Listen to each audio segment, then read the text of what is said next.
eh lucu sih Mbak. Ah, lucunya tuh di mana loh Bu? Saya belum apa-apa sudah diajak ketawa nih Bu. Nah, dari sakit gigi itu bisa jadi mualaf loh Mbak.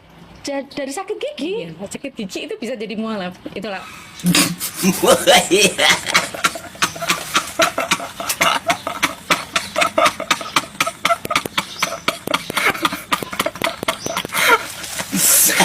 Salam Alechem Bisem Yeshua Hamasiach. Salam nama sejahtera di dalam nama Tuhan Yesus Kristus untuk kita semua. Teman-teman sekalian, pada video kali ini kita akan membahas mengenai mu'alaf dan juga murtadin ya. Dimana dari kedua belah pihak ini punya perbedaan yang sangat signifikan ya. Kalau mereka yang mu'alaf itu ya tentu saja cenderung bertakiyah. Kenapa saya katakan demikian? Karena beberapa waktu yang lalu, bahkan kemarin kita bahas tentang Jesslyn, asalnya dari Pontianak katanya. Katanya dia dibaptis sebanyak 7 kali begitu ya. Dan dia juga adalah penyembah tertinggi di gereja dan macam-macam ya takiah-takiah yang disampaikan. Dan puji Tuhan kita sudah bongkar semuanya itu karena memang dia bukan seorang Kristen sejak 3 tahun belakangan. Tapi dia udah menjadi ateis. Jadi wajar aja kalau masuk ke agama Islam. Lalu yang baru tadi kita dengarkan seperti dicuplikan, karena sakit gigi dia mu'alaf ya. Sakit gigi jadi mu'alaf. Ini takiahnya seperti apa? Nah, jadi ini lucu ya teman-teman sekalian ya. Nah, oleh karenanya kita melihat perbedaan dari keduanya seperti apa sih ya tentang kebenaran-kebenaran dari dua agama ini. Oleh karenanya mari kita simak videonya berikut ini.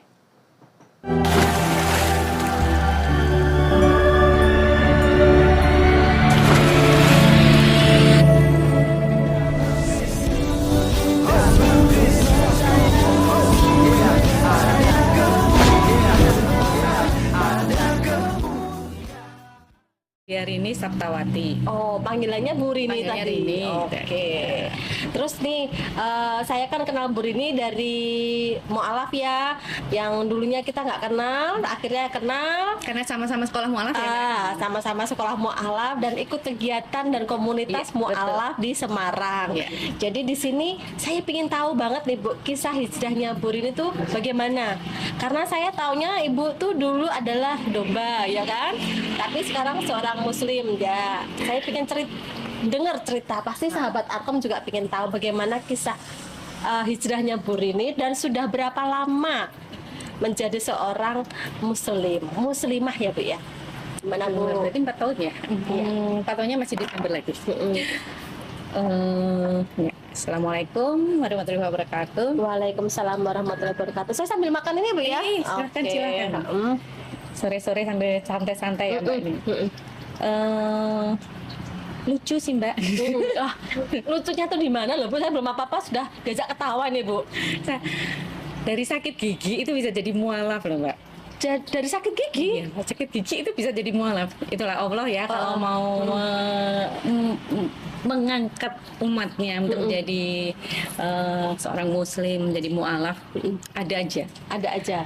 Oke, teman-teman sekalian, itulah yang kita sudah saksikan bersama dan itu teman-teman bisa simpulkan sendiri seperti apa mu'alaf ini, ya. Apakah karena dia sakit gigi, ya mungkin kebetulan cabut gigi dengan menyebutkan Allahu Akbar misalnya, lalu jadi sembuh.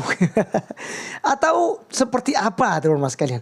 Tapi kenapa saya tidak melanjutkan hal itu? Karena memang videonya itu berisikan tentang takiyah ya, dusta teman-teman sekalian. Yang mencoba menceritakan tentang Islam itu agar orang bisa menjadi percaya gitu. Bahkan kisahnya yang unik ini menurut dia sangat dikagumi dan membuat orang-orang Kristen lain yang menontonnya akan menjadi mu'alaf juga. Berharapnya sih seperti itu ya, tapi dalam mimpi begitu. Karena kenyataannya justru di Indonesia ya, yang terus bertambah setiap tahunnya, yang terbanyak adalah Muslim masuk ke Kristen. Jadi penambahan kekristenan itu cukup pesat teman-teman sekalian. Dan saya pernah bahas tentang beberapa ustadz yang membahas angka-angka ini, bukti-bukti yang valid ya mengenai perpindahan agama ini. Jadi lebih banyak dari Muslim pindah ke agama Kristen daripada Kristen pindah ke agama Muslim.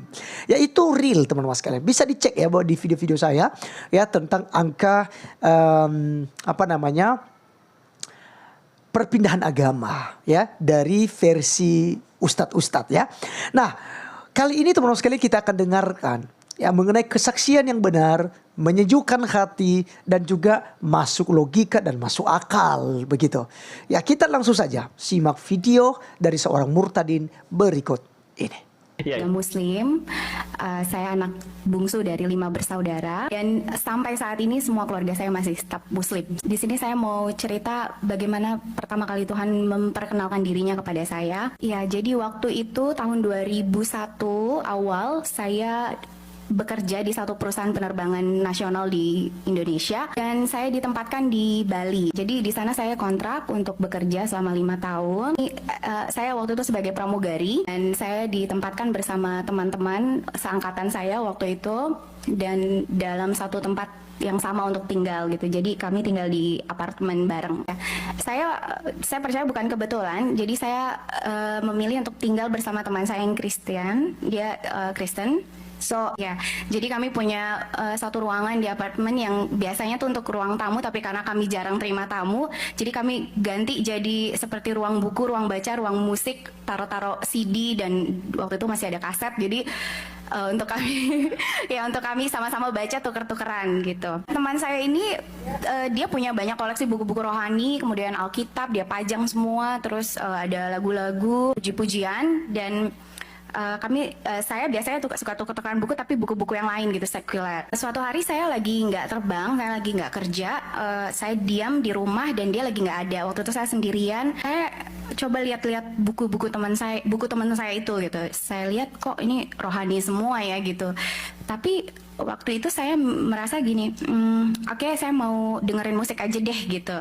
Tapi sana juga semuanya rohani gitu. Akhirnya saya memilih untuk ambil satu CD instrumen karena saya suka musik ya, jadi di situ saya pilih instrumen piano dari Joseph S. Jafar. Dia musisi rohani.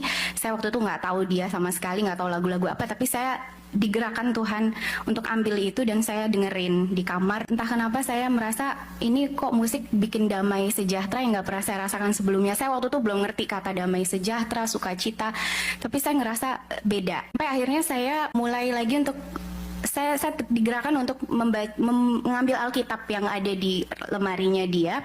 Saya awalnya untuk tahu aja gitu, ini nih kayak apa sih cerita di Alkitab tentang Adam dan Hawa atau nabi-nabi yang lain yang selama ini saya tahu dari kecil. Jadi saya mulai buka dari Kejadian, saya lihat cerita tentang awal mula dunia dijadikan oleh Allah gitu, dan saya kaget, wah ternyata ceritanya seperti ini yang nggak pernah saya tahu sebelumnya. Sampai akhirnya karena saya hobi membaca juga, jadi saya kayak ngelihat ada cerita baru dan novel gitu. Jadi saya pikir wah seru nih, nextnya apa lagi gitu. Sampai akhirnya saya bilang sama teman saya itu, namanya Maureen, saya bawa ya Alkitab kamu, terus dia kaget banget, hah gitu. Yang tadinya seneng main sama temen gitu, kalau makan selalu rame-rame sama geng saya gitu, itu saya selalu nolak gitu, nggak deh saya di kamar aja, karena saya pengen baca lagi gitu, seru banget gitu. Walaupun ada bagian-bagian di Alkitab Perjanjian Lama itu yang saya kurang ngerti, tapi bikin saya penasaran terus. Pada prosesnya adalah saya membaca Alkitab itu sampai 6 bulan selesai, masuk Perjanjian Baru itu selesai. Yang tadinya saya pinjam Bible-nya saya itu sampai akhirnya saya cari sendiri di toko buku dan saya lingkarin satu-satu dari awal, huruf-hurufnya, angka-angkanya, nomornya, sampai selesai itu 6 bulan baca Alkitab. Waktu itu saya bawa Alkitab juga kalau saya lagi terbang ke luar negeri kemana, saya bacanya diem-diem. Kalau misalnya lagi ada teman yang satu angkatan yang dia tahu saya Muslim tapi baca Alkitab, nanti jadi aneh kan gitu. Dan prosesnya selama 6 bulan itu memang saya merasa sekali bahwa saya tuh dijamah saat itu oleh Roh Kudus. Saya belum tahu, saya belum kenal Roh Kudus saat itu, tapi saya ngerasa kok saya nggak ngerasa kesepian lagi ya. Padahal saya sendiri saat itu, dan mungkin teman-teman saya melihat saya agak menarik diri dari mereka, tapi saya nggak ngerasa sendirian. Karena background saya tadi adalah saya anak bungsu, saya biasa dikelilingi oleh keluarga dan kakak-kakak saya ngerasa sendirian. Bahkan di Bali pun saya cari teman-teman tuh untuk mengisi rasa kosong saya gitu. Jadi tiba-tiba saya merasa ada yang beda dengan saya saat itu. Saya ngerasa lebih mandiri, lebih nggak butuh yang lain selain membaca Alkitab dan mendengarkan lagu rohani itu. Ya, teman-teman sekalian, itulah kesaksian dari seorang murtadin, tentu seorang pramugari juga dari 2001 gitu ya. Dan tentu beliau sudah tua lah sekarang ya, 13 tahun yang lalu begitu teman-teman. Dan syukur ya kepada Tuhan, kita melihat di sini perbedaan yang sangat signifikan ya. Kalau tadi seorang mu'alaf berkata hanya karena dia sakit gigi bisa mu'alaf ya. Ini hal-hal yang memang lucu dan memang konyol sekali. Ya, dan memang benar-benar konyol teman-teman sekalian, tidak ada di balik itu begitu. Tidak ada suatu makna rohani yang kita bisa peroleh dari kesaksian itu. Sementara dari seorang murtadin tadi kita bisa temukan mulai dari pembacaan buku, kemudian membaca Alkitab, mendengarkan musik-musik rohani, lalu membaca Alkitab begitu ya. Dan tentu saja ya, seperti Roma 10 ayat 17, jadi iman timbul dari pendengaran dan pendengaran oleh firman Kristus. Ketika seseorang mendengarkan firman Tuhan saja, itu dia bisa timbul iman. Apalagi dia membaca dan merenungkan firman Tuhan yang telah tertulis di dalam kitab suci Alkitab. Maka tentu saja dia pasti akan menemukan jalan yang lurus. Karena hanya di dalam Yesus Kristus ada jalan. Dalam nama Yesus Kristus ada keselamatan kekal. Ada pengampunan dari dosa-dosa kita. Dan ada penebusan hidup kita yang pastinya akan dimurkai oleh Allah. Karena pemberontakan manusia dari zaman ke zaman. Semua orang menurut Roma 3:23 telah berbuat dosa dan telah kehilangan kemuliaan Allah. Ya, sekalipun kita tidak buat dosa seperti yang diperbuat oleh nenek moyang kita itu Adam dan Hawa. Tetapi dosa itu, benih dosa itu telah menjalar kepada semua orang. Sehingga kita disebut sebagai orang-orang berdosa. Tuhan Yesus datang menjadi Adam yang kedua. Untuk apa? Menjadi taat dan sempurna. Tunduk pada otoritas Allah Bapa, melakukan segala sesuatunya dengan sempurna dan mengorbankan dirinya menjadi kurban yang sempurna. Untuk apa?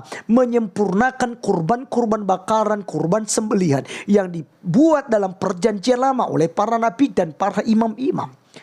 Sehingga melaluinya kita bisa percaya kepada Allah dan beroleh hidup kekal. Karena imam junjungan besarnya kita adalah Yesus Kristus yang adalah firman Allah yang telah mengambil rupa seorang manusia yang diberi nama Yesus Kristus atau Yeshua HaMashiach. Oleh karena itu teman-teman sekalian, jangan ragu dalam iman kita. Percayalah kepada Tuhan Yesus Kristus. Sebab dialah yang akan membawa Anda kepada surga. Dia datang dari surga bukan dari bumi. Dan karena dia datang dari surga, dia tahu jalan ke surga. Dia tidak mati, tetapi dia bangkit. Dan sekarang kekal sampai selama-lamanya. Kita menantikan kedatangannya untuk menjemput kita yang setia dan yang taat beribadah kepadanya tentunya. Dan melakukan kehendaknya. Puji nama Tuhan teman-teman sekalian. Sekian video kali ini. Sampai ketemu di video berikutnya. Tuhan Yesus memberkati. Salam.